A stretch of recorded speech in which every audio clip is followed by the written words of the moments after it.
솔로몬이 하나님의 성전만 세운 것이 아니고 많은 이방 신전들을 세웠는데, 열왕기상 11장에 보면은 3절 왕은 후궁이 700명이요 채비 300명이라 7절 모압에 가증한 그모스를 위하여 예루살렘 앞 산에 산당을 지었고, 또 암몬 자손의 가증한 몰렉을 위하여 그와 같이 하였으며, 그가 또 그의 이방 여인들을 위하여 다 그와 같이 한지라.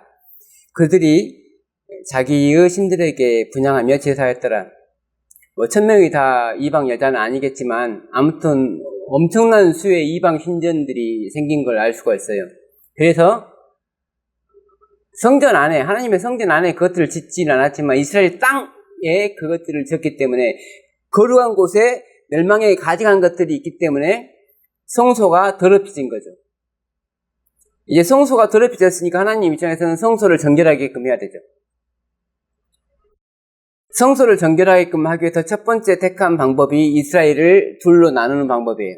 부패가 심한 단체일수록 빨리빨리 나눠지는 이유가, 부패가 심하지 않는 온전한 단체는 안 나눠지잖아요. 근데 뭔가 문제가 있으면 또 나눠지죠. 열왕기상 12장 20절 온 이스라엘이 여로보암이 돌아왔다함을 듣고 사람을 보내 그를 공회로 청하여 온 이스라엘의 왕으로 삼았으니 유다 지파 외에는 다윗 집을 따르는 자가 없으니라.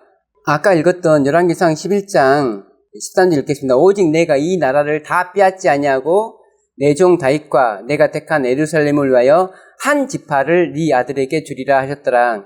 이 한 지파가 유다 지파죠. 뭘 위해서 한 지파를 줬냐면 다윗과, 그러니까 왕권과 예루살렘을 위하여, 장자권을 위하여 주신 거죠. 근데 왕상 12장 21절에 르호보암이 예루살렘에 이르러 유다 원 족속과 베냐민 지파를 모으니 택한 용사가 18만 명이라. 아니 분명 유다 지파만 주셨다고 했는데 또 베냐민 지파가 왜 나와요? 이게 좀 이해가 안 되죠. 근데 아까 시간에 말씀드렸듯이 예루살렘은 베냐민 지파 땅이에요. 원래 베냐민은 그냥 예루살렘 거예요. 왕의 거예요. 여기서 한 지파가, 유다 지파는 따로 있기 때문에 유다 지파를 줬다는 뜻이에요. 근데 이 또 유다 지파 안에 시므온 지파가 또 있어요. 실제적으로는 유다 지파, 시므온 지파는 온 지파의 뿔뿔이 휘어져 있는 지파이고, 레위 지파처럼. 그래서 한 지파인 유다 지파를 당했는데, 여기서 우리가 자세히 생각해 봐야 될 것은, 예루살렘에는 유다 지파뿐만 아니라 어느 지파도 있습니까? 예루살렘은 왕권과 제사장권이 만나는 곳이에요. 멜기세덱이 왕이자 제사장이었듯이 예루살렘의 왕이었잖아요. 예루살렘의 왕이자 예루살렘의 제사장이었잖아요. 멜기세덱이. 그 반차를 따라 장자권을 쭉 얻어갖고 왕권이 됐으니까 유다 지파는 왕권을 내피하고 제사장권을 내피하는 레위 지파도 반드시 예루살렘 안에 있어야 되잖아요. 그래서 실제로 예루살렘 안에 성소가 예루살렘에 있으니까 레위 지파는 다 예루살렘에 있는 거죠. 다른 데 있더라도 예배를 드리게 해서 그들의 반차에 따라서 반일에 따라서 예루살렘에 모이는 거죠. 그래서 성소 진리를 회복하는 것은 레위 지파와 유다 지파가 하는 거예요. 아까 사사기에서 봤듯이 레위 지파만 갖고는 안 돼요. 레위 지파만 가지고 하려고 하니까 이렇게 예루살렘의 신앙이 성소로 신앙을 집중을 못 시키잖아요. 왕권을 가진 유다 지파가 함께 있어야지. 자, 그래서 이제는 성소를 회복합니다. 누가 먼저 회복하냐면 역대하 14장 2절에서 아사가 먼저 회복하네요. 3절 이방 제단과 산당을 없애고 주상을 깨뜨리며 아세라상을 찍고 유다 사람에게 명하여 그 조상들의 하나님 여호와를 찾게 하며 그의 율법과 명령을 행하게 하고, 또 유다 모든 성읍에서 산당과 태양상을 없애매 나라가 그 앞에서 평안함을 누리니라.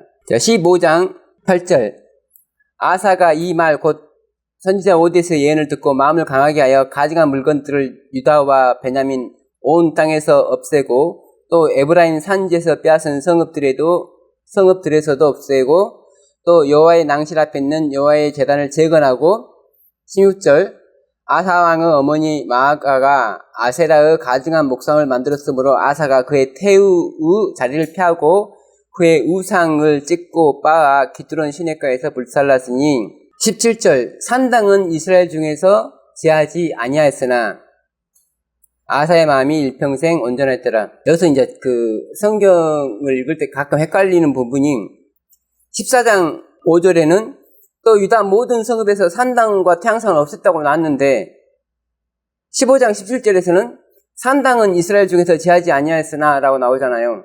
산당을 없앴다는 거예요? 안 없앴다는 거예요? 자, 여기서 꾸민말이 있어요. 꾸민말이 유다의 모든 성읍의 산당을 없앴는데 이스라엘은 유다가 아니죠. 이스라엘의 산당을 못 없앴다는 거죠. 왜냐하면 이스라엘은 다른 나라잖아요. 지금 현재는 나뉘었기 때문에 자기 나라에 있는 산당을 없앴지만 옆에 자기 형제 나라지만 남은 나라잖아요. 그 형제 나라는 못 없앴죠. 근데 그 마지막 이스라엘에 있는 산당까지 없앤 왕이 누구죠? 요시야죠. 마지막에 성소 정결, 우리식으로 말하자면 성소 정결의 끝판왕. 지금 성소 정결을 시작한 아사 때는 유다 정도만 정결하게 했고 전체 이스라엘을 정결하게 하지 못한 거예요. 정결하게 하기 시작한 거죠. 당장에 눈에 볼 때는 예루살렘에 있는 성소는 정결한 것 같지만 하나님이 허락하신 이 땅 전체는 정결하지 못한 거죠. 자, 그 다음 왕이 누구냐면은 여호사밧이에요. 역대하 19장에 나옵니다. 근데 여호사밧은 뭐 성소 정결을 한 게 없어요. 왜 성소 정결을 안 했죠? 여호사밧은? 정결하게 할 게 있어야지 정결하죠. 자기 아버지가 다 정결하게 했잖아요. 자기 아버지가 다 정결하게 했기 때문에 성소 정결할 건 없죠. 자, 성소의 정결을 왜 합니까? 성소가 왜 존재합니까? 왕이 있기 위해서 걸죠. 왕이 있기 위해서. 하나님이 내가 그들 중에 거할 성소를 그들을 지켜서 나를 위해 지으라고 했잖아요. 성소가 있는 목적은 하나님 때문에 있는 거예요. 하나님이 계시는 곳이에요. 그럼 하나님이 계시는 곳을 딱 이렇게 아사왕이 정결하게 했어요. 유다에 한정된 정결이지만 정결하게 했어요. 그러면 어떻게 해야 돼? 그 다음 왕은 다스려야죠. 하나님이 다스려야죠. 하나님이 다스린다는 건 뭔 말이에요? 이미 정결하게 됐으니까 하나님은 다스릴 수가 있어요. 다스린다는 거는 뭔 말이에요? 심판한다는 거예요. 성소가 정결하게 됐으니까 이제 심판하는 건 게 조사 심판을 하려면 반드시 성소가 정결해야 돼요. 다니엘서 8장 14절에서 성소가 정결하게 됐잖아요. 그 다음에 조사 심판이 들어가는 거잖아요. 역대하 19장 4절 여호사밧이 예루살렘에 살더니 다시 나가서 브엘세바에서부터 에브라임 산지까지 민간에 두루 다니며 그들의 조상의 하나님 여호와께로 돌아오게 하고 5절 또 유다 온 나라의 견고한 성읍에 재판관을 세우되 성읍마다 있게 하고 재판하는 일을 했단 말이에요. 여호사밧은 이름의 뜻이 뭐죠? 하나님은 심판하신다. 여호와께서 심판하신다. 그래서 요엘서 3장 2절에 내가 만국을 모아 데리고 여호사밧 골짜기에 내려가서 내 백성 곧 내 기업인 이스라엘을 위하여 거기에서 그들을 심문하리니 이는 그들이 이스라엘을 나라들 가운데에 흩어버리고 나의 땅을 나누었으며 3장 12절 민족들은 일어나서 여호사밧 골짜기로 올라올지어다 내가 거기에 앉아서 사면의 민족들을 다 심판하리로다. 그래서 아사가 성소를 정결하게 하니까 아들인 여호사밧 때는 재판을 하게 됐다는 거예요. 우리가 시간 관계상 여호야다의 계획과 그다음에 히스기야의 계획은 좀 건너가겠습니다. 지금까지 많이 했으니까 건너가고 다섯 번째로 먼저 요시야의 계획이 있기 위해서는 요시야 이전에 또 성소가 부정하게 되는 일이 있어야 되잖아요. 그러니까 성소의 정결은 성소가 부정하게 됐을 때마다 정결하는 왕이 어떤 악한 왕이 또 성소를 부정하게 하는 신당을 세운다거나 그런 걸 하잖아요. 그럼 그 다음 왕이 나타나서 또 정결하게 하죠. 부정해지면 정결하게 하고 부정해지면 정결하게 하고 또 부정하게 하면 정결하게 하고 그런 역사가 반복됩니다. 그럼 마지막 부정을 누가 저질렀나? 물론 요시아의 아버지인 아몬도 좀 부정스럽겠지만 이미 므낫세가 만들어 놓은 부정에서 숟가락만 올려놨을 뿐이고 므낫세가 대부분 이스라엘이 회복할 수 없는 그런 부정을 저지른 거죠. 하나님이 가나안을 주실 때 가나안 사람들이 그들이 하나님 대신에 우상을 섬기기 때문에 하나님이 그들을 죽이고 이스라엘 백성에게 가나안을 주셨는데 이스라엘 백성이 아모리 족속과 똑같은, 아니 아모리 족속보다 더 큰 우상 숭배를 하기 때문에 더 이상 용서할 수 없는 상태가 되어버린 거죠. 자, 요시야 왕이 계획을 했어요. 계획을 했는데도 왜 하나님께서는 유다 왕국을 이렇게 바벨론 왕을 통해서 멸망을 시켰냐면, 자 보세요. 어지럽히고 정결하게 하고 어지럽히고 정결하게 하고 어지럽히고 정결하게 하는데 요시야 왕이 정결하게 해놨어도 또 그 다음 왕이 또 더럽히겠죠. 기회를 주면 줘도 사사시대 때도 마찬가지잖아요. 사사시대 때도 한 사사가 구원이 오면 그때는 좀 하나님 믿다가 좀 시간 지나면 또 우상 숭배하다가 또 하나님 믿다가 계속 반복한단 말이에요. 요시야가 정결하게 하고 율법까지 회복을 했음에도 불구하고 하나님께서 벌을 주신 이유는 므낫세의 죄 때문에 회복할 수 없는 상태가 돼버린 거예요. 죄라고 하는 게 어떤 죄는 회복할 수 있는 죄가 있고 더 이상 회복이 불가능한 죄가 있다는 거죠. 므낫세 자신은 충분히 해결했지만 당장에 므낫세 아들은 므낫세의 옛날 행동 그대로 따라서 하는 거잖아요. 이 부분도 시간 관계상 좀 과감하게 생략하겠습니다. 하 35장 20절 이 모든 일 후 곧 요시야가 성전을 정돈하기를 마친 후에 애굽왕 누고가 유브라데 강가의 갈그미스를 치러 올라왔으므로 요시야가 나가서 방비하였더니 그리고 죽죠. 성전을 정결하고 나서 바로 요시야는 죽고 심판이 시작됩니다.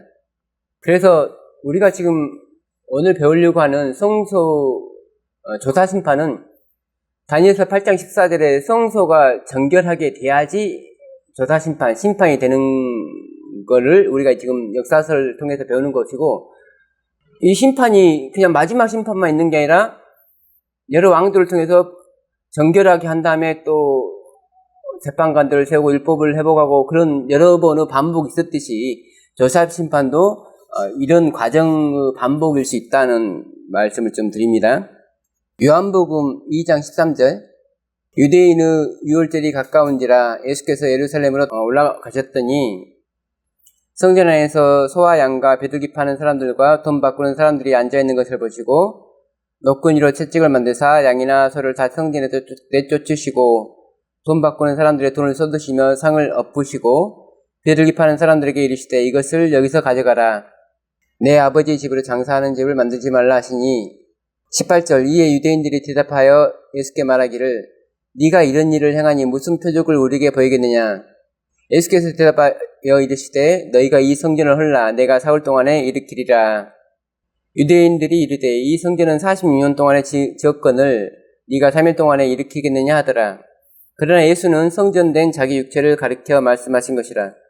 예수님께서는 그분의 공생의 첫 사업을 성소의 정결로 시작하셨어요. 3장 16절 하나님이 세상을 이처럼 사랑하사 독생자를 주셨으니 이는 그를 믿는 자마다 멸망하지 않고 영생을 얻게 하려 하심이라. 하나님이 그 아들을 세상에 보내신 것은 세상을 심판하려 하심이 아니요. 자, 성소를 정결하면 우리가 심판이 딱 했잖아요. 근데 심판하려 하심이 아니요. 그로 말미암아 세상이 구원을 받게 하려 하심이라. 율법이 존재하는 이유는 율법을 통해서 내가 죄인임을 깨닫고 그래서 예수 그리스도를 통해서 구원을 얻고자 하는 게 목적이죠.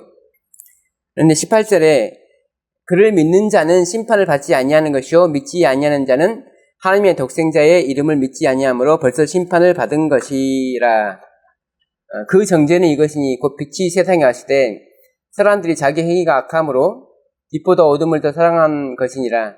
악을 행하는 자마다 빛을 미워하여 빛으로 오지 아니하나니 이는 그 행위가 드러날까 함이요 진리를 따르는 자는 빛을 원하니 이는 그 행위가 하나님 안에서 행한 것임을 나타내려 함이라 하시니라. 여기 사실 17절과 18절의 심판으로 번역이 된 성경절은 우리가 심판위로 번역하는 것보다 정죄라고 번역하는 게 맞습니다. 그래서 정죄는 무엇의 반대말이죠? 칭의의 반대말이죠. 칭의는 의롭다고 재판관이 인정해 주는 거고, 정죄는 너 죄인이야 라고 하는 걸 정죄라고 해요. 그래서 여기서 3장 17절 18절에서 말하는 심판은 정죄를 말한 거예요. 너는 죄인이야. 그래서 우리는 의롭다고 판결을 받느냐 죄인이라고 판결을 받느냐가 예수님이 오심으로 되는데, 예수님이 말씀이시죠. 말씀이 왔을 때, 그 빛이 세상에 왔을 때 사람들이 자기의 행위가 악함으로 빛보다 어둠을 더 사랑하는 걸 증명하는 거예요. 말씀을 제시했을 때 사람들이 왜 말씀에 감동을 안 받냐면 빛보다 어둠을 더 사랑하기 때문이죠. 자, 4장 20절. 우리 조상들은 이 산에서 예배하였는데 당신들의 말은 예배할 곳이 예루살렘에 있다 하더이다. 예수께서 이르시되 여자여 내 말을 믿으라. 이 산에서도 말고 예루살렘에서도 말고 너희가 아버지께 예배할 때가 이르리라. 너희는 알지 못하는 것을 예배하고 우리는 아는 것을 예배하노니 이는 구원이 유대인에게서 남이라. 분명히 예배드릴 장소가 예루살렘에 있는데도 불구하고 예수님은 예루살렘에서도 말고 이 산에서도 말고 라고 말합니다. 아버지께 참되게 예배하는 자들은 영과 진리로 예배할 때가 오나니 곧 이때라. 아버지께서는 자기에게 이렇게 예배하는 자들을 찾으시니라. 하나님은 영이시니 예배하는 자가 영과 진리로 예배할지니라. 성소는 예수 그리스도를 위해서 존재하는 공간이고, 예수 그리스도께서는 방금 유대 땅에 올라갔다가 지도자들에게 거절당하고 다시 갈릴리로 향하는 길에 사마리아에 들렸어요.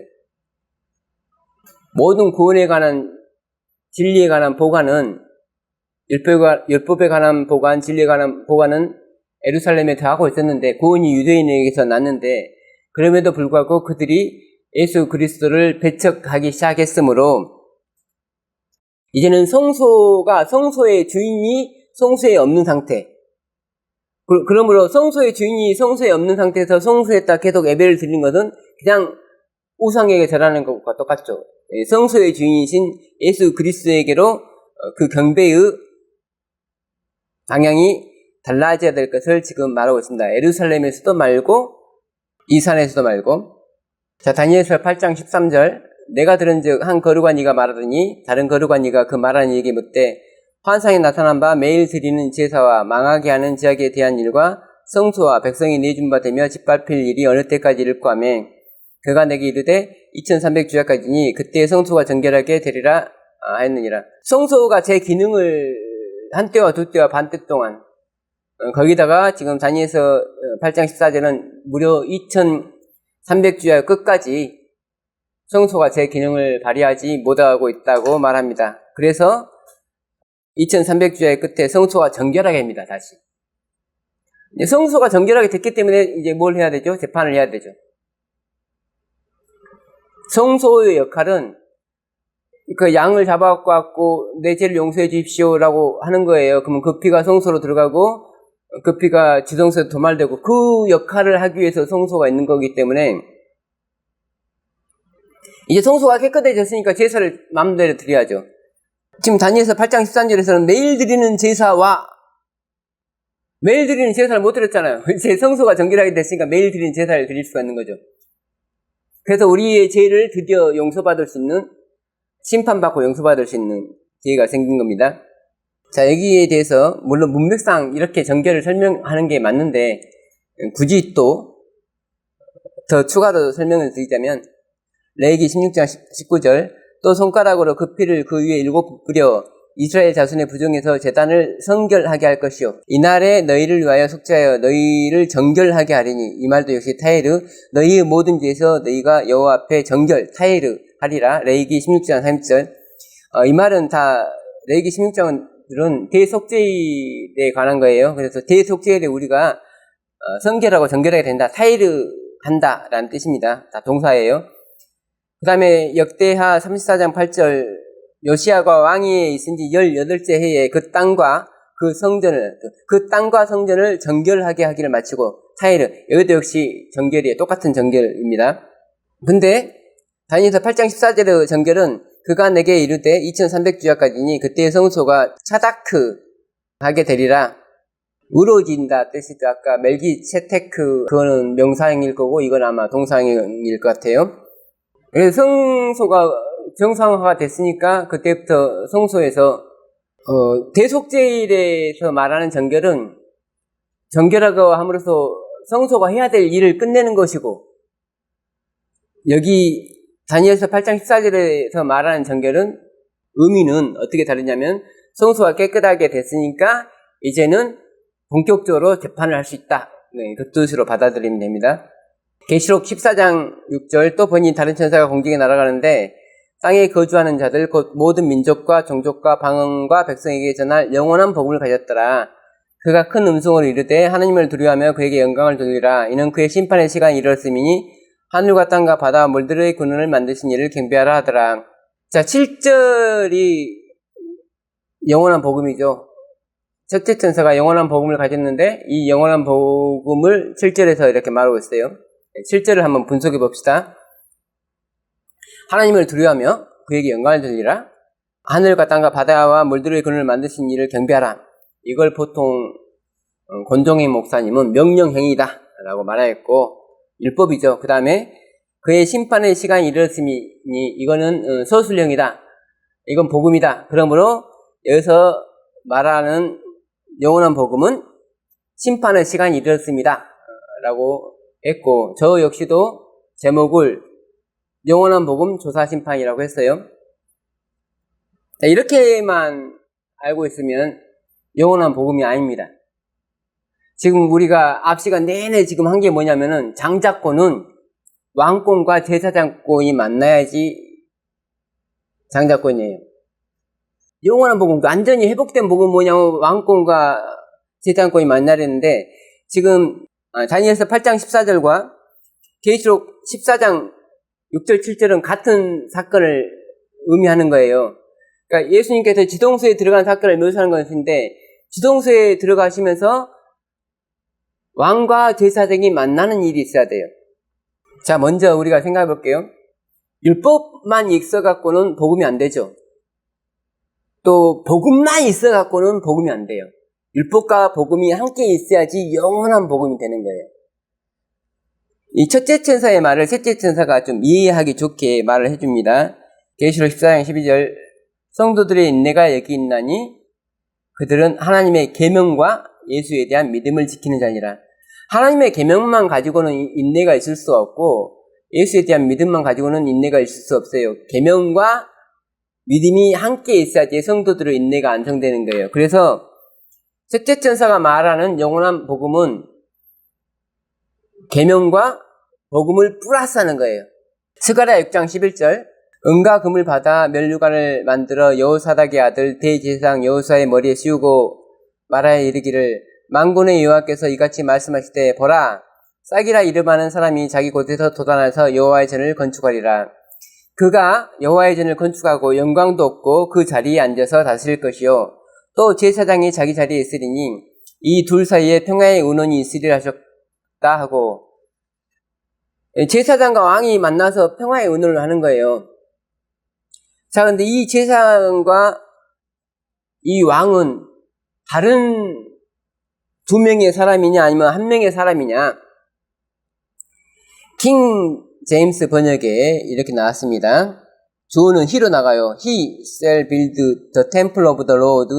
그는 여호와의 성전을 지을 것입니다. And he shall bear the glory. And shall sit, 앉을 것이에요. And rule upon, 다스릴 거예요. His throne, 그의 보좌 위에서. And he shall be a priest upon his throne. 그는 제사장으로 그의 보좌에 앉을 것입니다. 있을 것입니다. NLT를 참고할게요. Then he will receive royal honor and will rule as king from his throne. 그는 받을 것이에요. 왕의 영광을, 그리고 다스릴 겁니다. 왕으로서, 그의 보좌로부터 왕으로서 다스릴 겁니다. He will also, 그는 또한 serve as priest, 제사장으로서 봉사할 것입니다. 프로미스 트론, 그의 보좌로부터. 그래서 원래 원문상 두 사람, 한 사람은 왕이고 한 사람은 제사장이라는 뜻이 아니라 한 사람이 제사장 자리에도 앉고 한 사람이 왕후 자리에도 앉는 거예요. 예수 그리스도가 왕과 제사장으로서 지성소에 들어간 사건을 얘기하고 있습니다.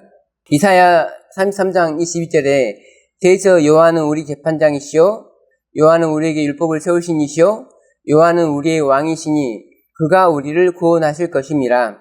재판장인데 재판을 하는 이유가 구원하기 위해서 재판을 하는 거죠. 공의에는 자비라는 쌍둥이 자매가 있고 율법에는 복음이라는 쌍둥이 자매가 있고 심판에는 구원이라는 쌍둥이 자매가 있고 좌로나 우로나 치우치지 않아야 된다는 거죠.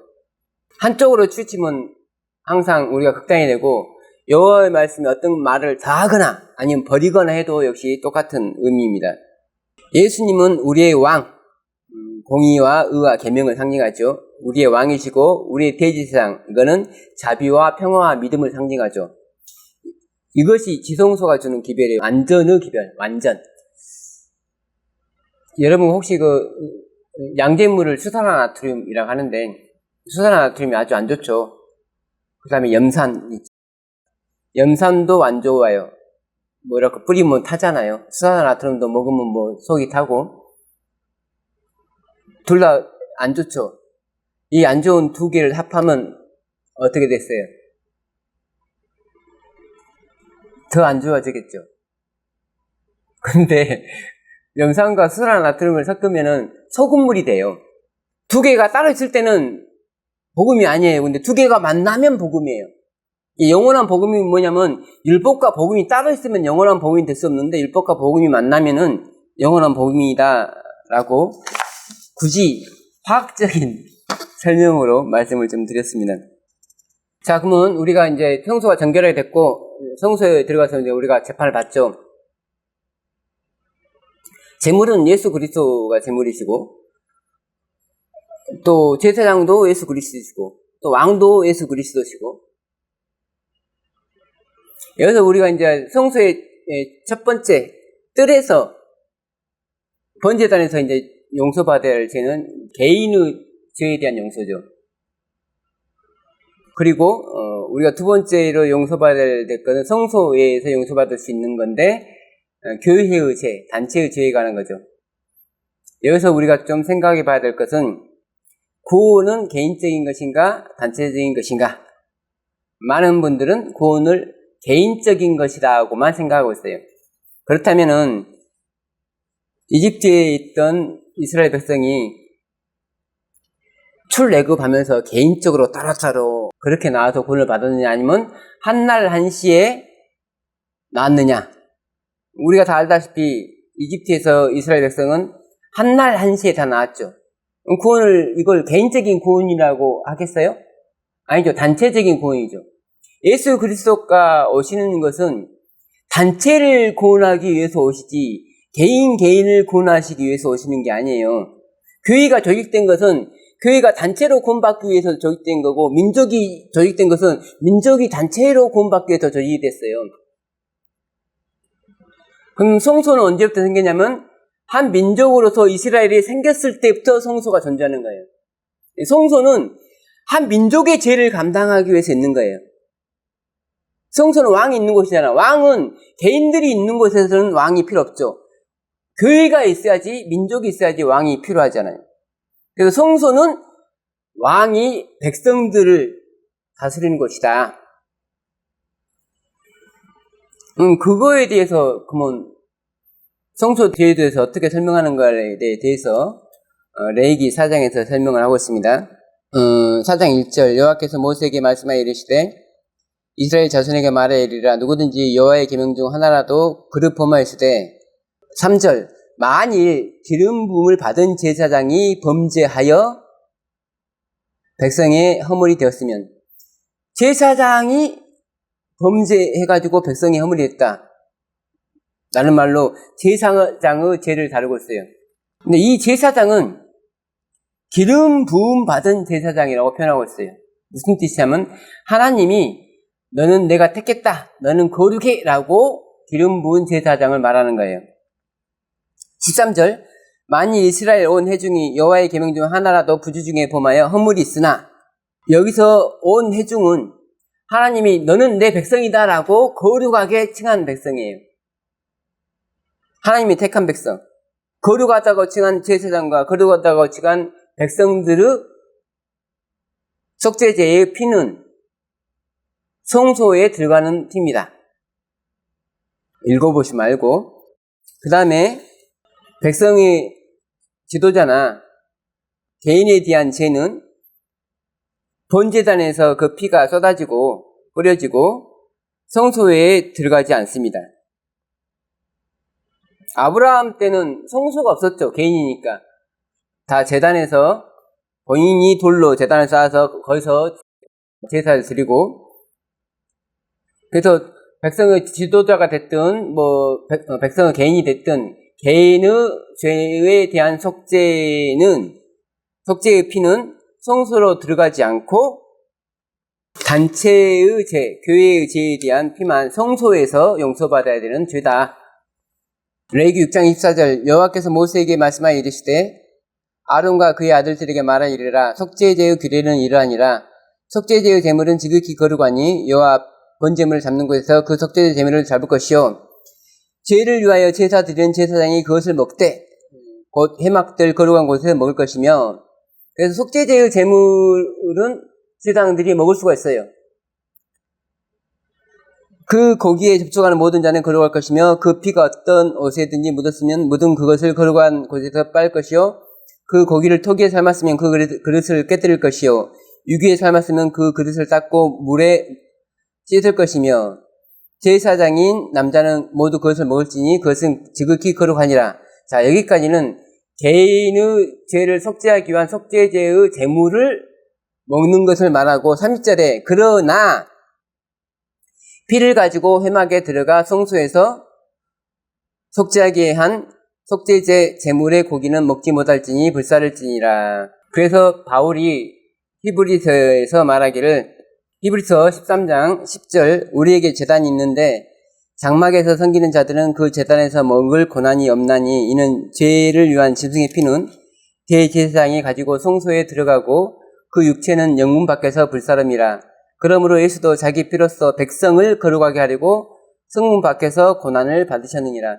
예수님의 피가 한 개인의 죄를 위해서 사용될 때는 번제단에서 사용되고, 한 민족으로서 거룩한 백성을 위해서 사용될 때는 이렇게 히브리 13장의 기록처럼 그 고기를 제사장들이 먹는 것이 아니고 영문 밖에서 불사른다고 히브리서 기자도 기록하고 있습니다.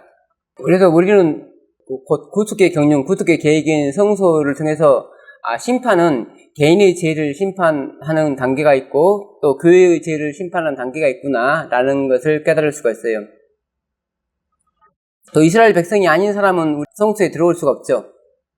그래서 첫째 천사의 기별과 둘째 천사의 기별로 말미암아서 교회가 형성이 되고, 셋째 천사의 기별로 말미암아서 율법을 받아들인 사람들이 성소의 첫째 부분인 뜰에 와서 칭의의 기별을 받아들임으로써 본인의 죄를 용서받는 사건이 1888년에 일어났었고, 이제는 예수 그리스도가 오시기 전에 반드시 교회의 죄가 용서를 받아야지 되므로 성소의 첫째 칸에서 교회의 죄가 용서를 받아야 되는 진리가 바로 제가 늘상 말하는 성화의 진리고, 또 조사심판의 마지막,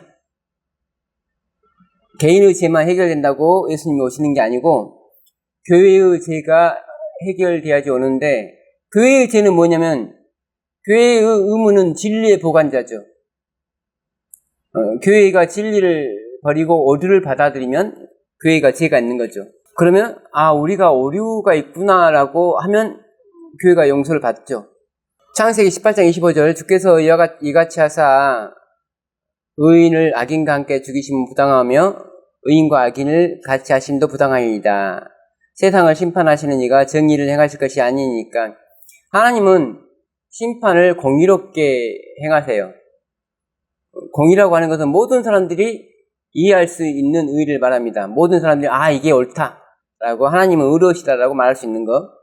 조사심판을 왜 하느냐? 창세기 18장 20절 21절 여호와께서 또 이르시되 소돔과 고모라에 대한 부르짖음이 크고 그 지악이 심히 무거우니 내가 이제 내려가서 그 모든 행한 것이 과연 내게 들린 부르짖음과 같은지 그렇지 않은지 내가 보고 알려 하노라. 하나님은 모든 것을 알고 계시는데 하나님이 안다는 것과 하나님이 공의롭다는 것은 좀 약간 다른 것 같죠? 우리가 공의로운 재판장이 되려면은 판결에 있어서만 공의로워야 될 게 아니라 그 절차에 있어서 형사소송법적인 절차에 있어서도 절차법적인 공의가 있어야 되는 거예요. 내가 죄인으로서 멸망을 당하는데 내가 죄인이라고 통보를 받고 조사심판이 있지 않고서는 누구나가 대한민국 국민이 대한민국 법에 의해서 재판을 받을 권리가 있듯이 그리스도인은 재판을 받을 권리가 있는데 그 재판을 받을 권리 중에 절차적인 부분이 바로 조사심판이에요. 그러므로 조사심판이 우리가 하늘에서 지금 예수님이 대제사장으로서 우리 죄를 중보하고 계신다라고만 인식하면 우리가 인식하지 못하는 거예요. 조사심판이 뭔지를. 근데 하늘에서 예수 그리스도께서 왕으로서 칭의의 기별과 성화의 기별로 뜰에서 번제단에서와 그 다음에 성소의 첫째 칸에서 우리의 개인의 죄와 교회의 죄를 용서하고 계신다라는 인식을 할 때 우리는 우리의 죄를 깨닫게 되고 우리의 죄를 버리려고 노력하고 오류 대신에 진리를 택하려고 노력을 할 거 아니에요. 그냥 뜬금없이 어느 날 갑자기 예수님이 다시 오셔서 너 죄인이야 라고 하면은 그건 절차적으로 예수님께서 공의롭지 못한 거죠.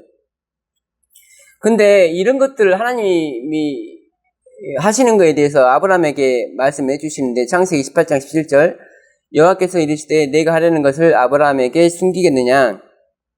결국 하나님께서는 교회에게 말씀을 통해서 어떻게 조사심판을 하겠고 어떻게 구원하겠다라는 것을 성경 말씀을 통해서 성경 말씀을 가지고 있는 교회를 통해서 다 말씀을 해주시는 건데 교회가 성경 말씀을